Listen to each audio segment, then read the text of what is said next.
Nesta quinta-feira, um fato importante para Goiânia é a assinatura do contrato para a construção do BRT no eixo Norte-Sul.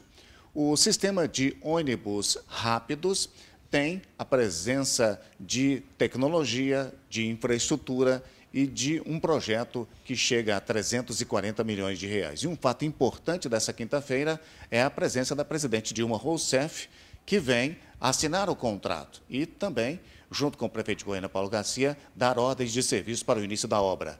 O prefeito de Goiânia, Paulo Garcia. Prefeito, qual é a dimensão desse projeto para a cidade de Goiânia? Odair, eu agradeço a oportunidade que vocês estão nos dando. Inicialmente, se me permitir, eu gostaria de saudar, de cumprimentar com muita alegria aos ouvintes da Vinha FM e também aqueles que se informam através desse veículo de comunicação que a cada dia se consolida no estado de Goiás, o Diário de Goiás.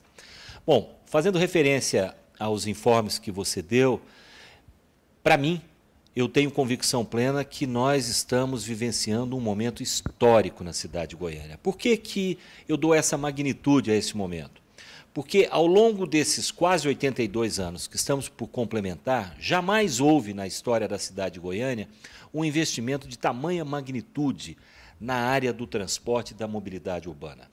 O BRT Norte-Sul, que há de cortar toda a cidade no sentido Norte-Sul, que vai percorrer mais de 130 bairros, é, na verdade, algo a mais do que uma simples linha segregada para a rapidez e dignidade e conforto daqueles que usam o transporte coletivo. Para vocês que usam o ônibus, para a maioria da população, mais de 200 mil famílias haverão de usar diariamente, portanto, quase a metade da população esse eixo. É algo moderno, como você disse, é algo planejado, um planejamento dentro dos moldes mais atuais do mundo todo, um resgate da história da nossa cidade, porque eu não sei se todo mundo sabe, tudo isso começou aqui em Goiânia na década de 70. O primeiro eixo segregado, isto é, o eixo exclusivo para ônibus, que é o hoje eixão Anhanguera, começou aqui na década de 70. Depois, o ex-prefeito de Curitiba, Jaime Lerner, encaminhou até aqui um dos seus secretários, copiou e aperfeiçoou o modelo, e outras cidades do mundo passaram a adotá-lo. E nós ficamos parados no tempo. O sistema evoluiu. O sistema evoluiu muito. Tanto é que hoje ele está espalhado pela América do Norte, pela Europa. Existe um modelo emblemático, que é o modelo da cidade de Bogotá, na Colômbia, que é o Transmilênio. E nós, com esse investimento, graças aos recursos que a presidenta Dilma, através do governo federal, estão nos transferindo, por isso que eu disse que é o maior investimento, são quase 340 milhões de reais, nunca se investiu tantos recursos na cidade de Goiânia, em mobilidade, em transporte coletivo, mas é mais do que esta linha segregada, essa linha exclusiva. Por quê? Porque além da rapidez, por ser a linha segregada, isso é muito importante para a vida de todos nós, para vocês que estão nos escutando. O tempo entre a origem e o destino, o tempo que você gasta de sair de casa e chegar no trabalho, o tempo que você gasta de voltar do trabalho para casa vai se reduzir em até 40%. Isso é muita coisa. Em 1 hora de trajeto, são 40 minutos. Muito bem. Esse tempo que vai sobrar... No transporte coletivo, um dos fatores essenciais de qualidade é o tempo. Isso é fato de todos os pesquisadores dessa área que acompanham. Você tem toda a razão. Essa é a principal insatisfação dos usuários do ônibus, do transporte coletivo. É o tempo que eles ficam parados no trânsito. Porque isso pode não significar muito para quem não anda de ônibus. Seja para o trabalho, seja para ir para a igreja, seja para ir para a escola, seja para comprar serviço, para ir num posto de saúde, ir no dentista, para ir no supermercado, ou até para lazer, para cultura, ir a um jogo de futebol, ir assistir um show artístico, é muito significativo. Digamos que eu ganho 1 hora por dia, é mais tempo que eu tenho para viver. Isso é desenvolvimento sustentável, isso é qualidade de vida. Mas por que eu disse que suplanta a essa simples, mas importantíssimo, ganho de tempo? Porque há uma requalificação urbana em todo o trajeto.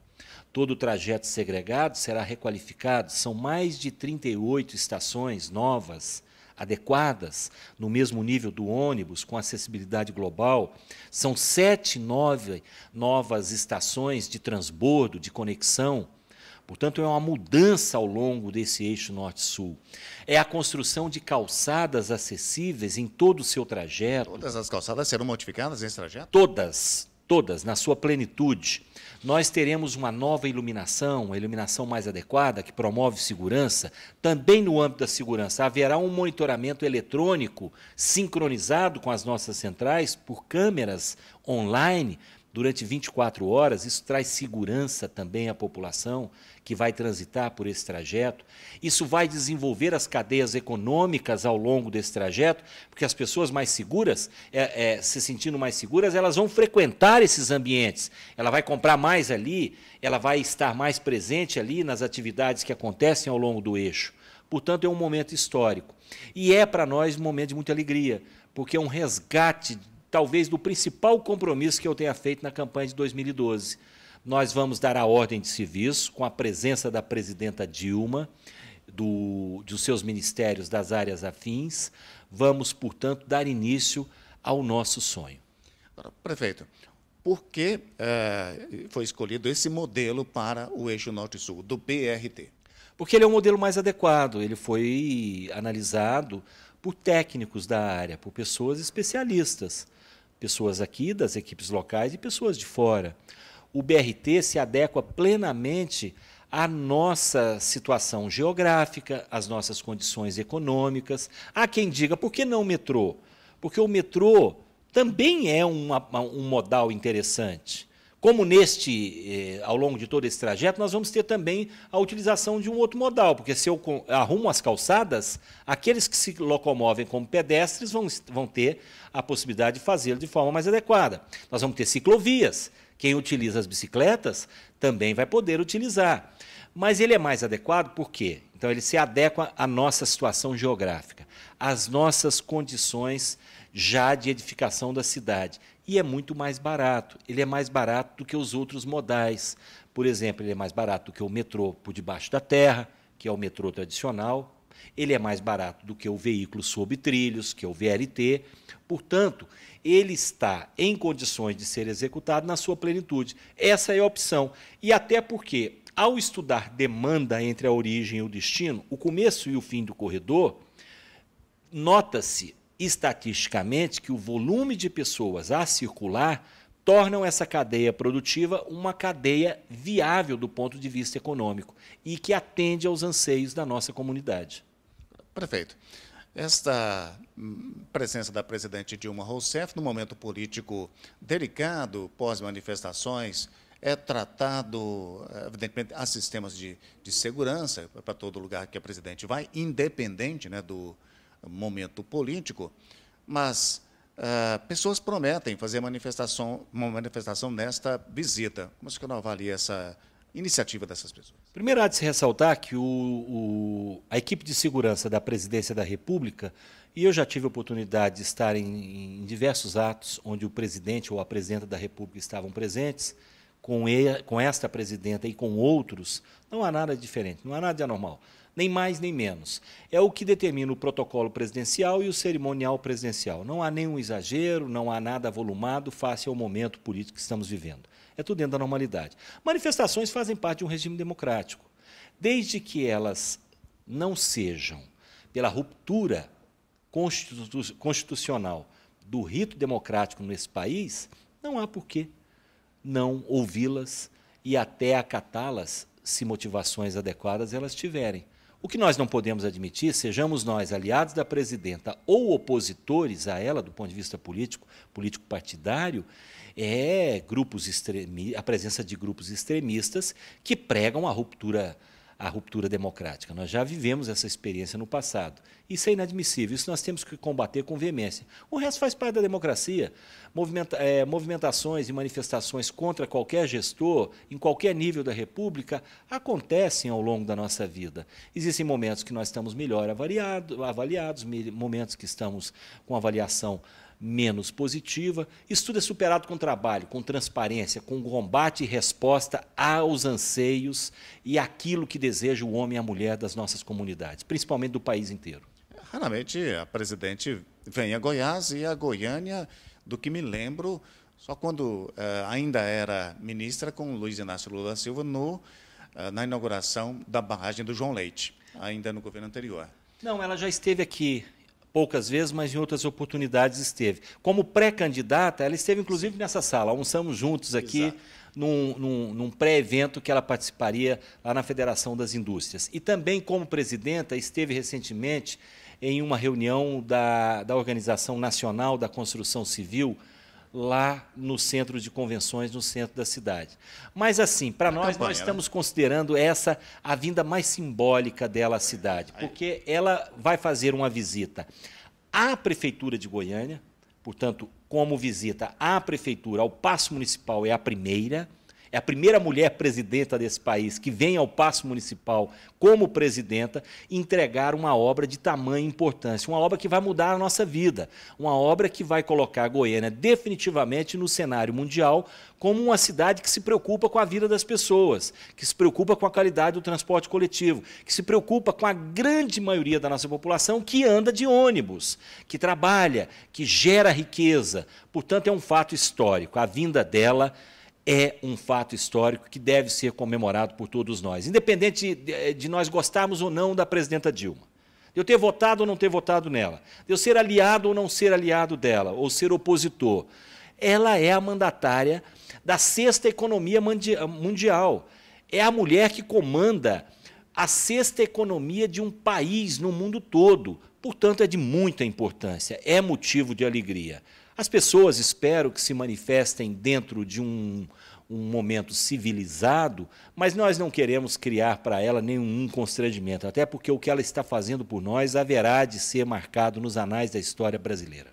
A obra começa mesmo imediatamente? Nós assinamos a ordem de serviço. O começar imediato, você que é um jornalista experiente, eu não digo que eu assine e começa no minuto seguinte, porque aí tem a mobilização. Ao dar a ordem de serviço à empresa vencedora do certame licitatório, ela começa a mobilização do canteiro de obras, que na verdade já está ocorrendo, e começa efetivamente a executar a obra.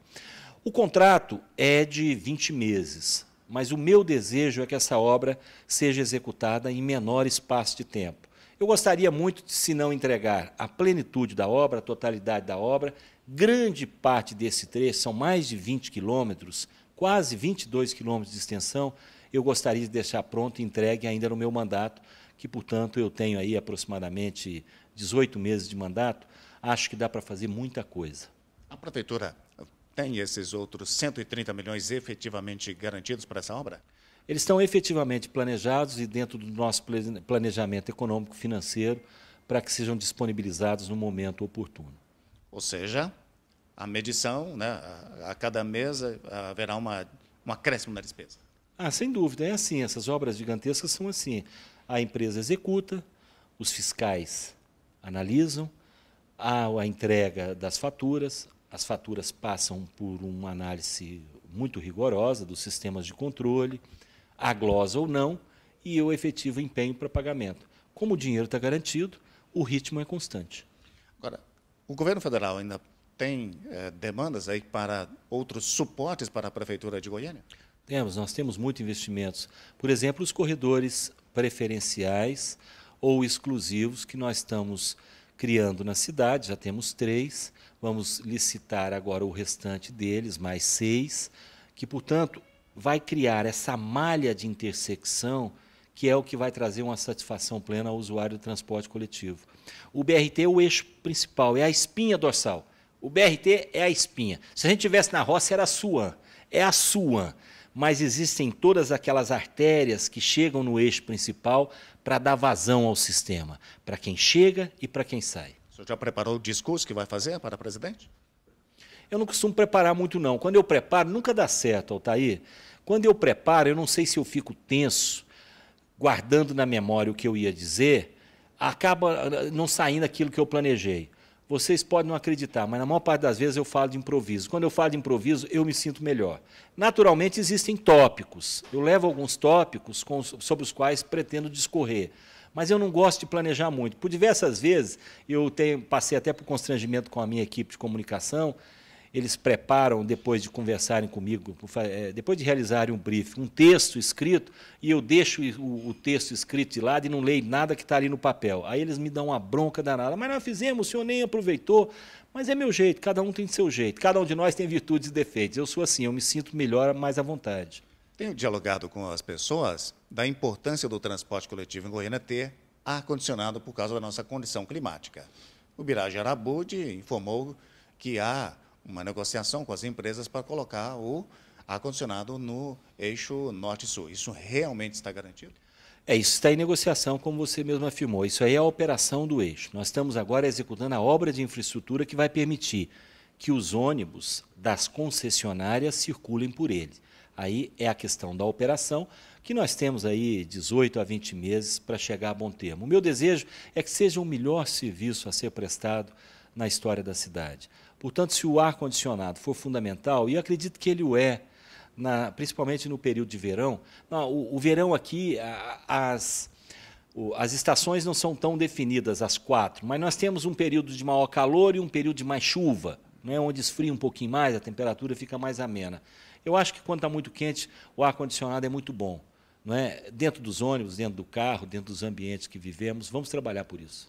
Prefeito, obrigado pela entrevista e vamos acompanhar nessa quinta-feira, né, o evento, a visita da presidente Dilma Rousseff, sem dúvida, um momento, né, importante, né, de investimentos na infraestrutura do município. Obrigado pela entrevista. Eu que agradeço. Quero aproveitar para parabenizá-los pelo trabalho extremamente profissional que vocês têm realizado, toda a sua equipe, seja à frente da Rádio Vinha ou seja no Diário de Goiás. Vocês são muito respeitados porque exercem um jornalismo independente, que sugere, que elogia quando é pertinente, mas que critica quando necessário. O jornalismo, eu penso que é isso, é exatamente da forma como vocês agem. E não estou dizendo isso porque você está na minha presença. Quando vocês estão longe também, eu falo a mesma coisa de vocês. Vocês trabalham como um jornalista deveria trabalhar, divulgando aquilo que é necessário que a comunidade saiba para ela se informar e ter posições coerentes, críticas, com informações substanciais e realistas. Portanto, parabéns à equipe de vocês. Agradeço a oportunidade e quero dizer ao nosso povo, ao povo de Goiânia, é um momento histórico. Nós estamos dando início a uma obra que vai ficar marcada para o resto das nossas vidas.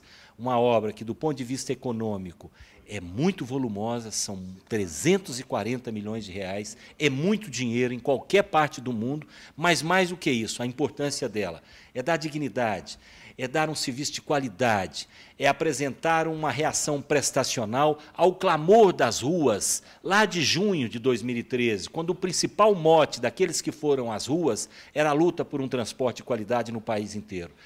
O governo federal reagiu rapidamente, criando o PAC da mobilidade, que nos permitiu ter acesso a esse volume de dinheiro, a esse recurso financeiro. Portanto, nós temos que comemorar. É um dia de alegria, é um dia de vitória para a cidade de Goiânia.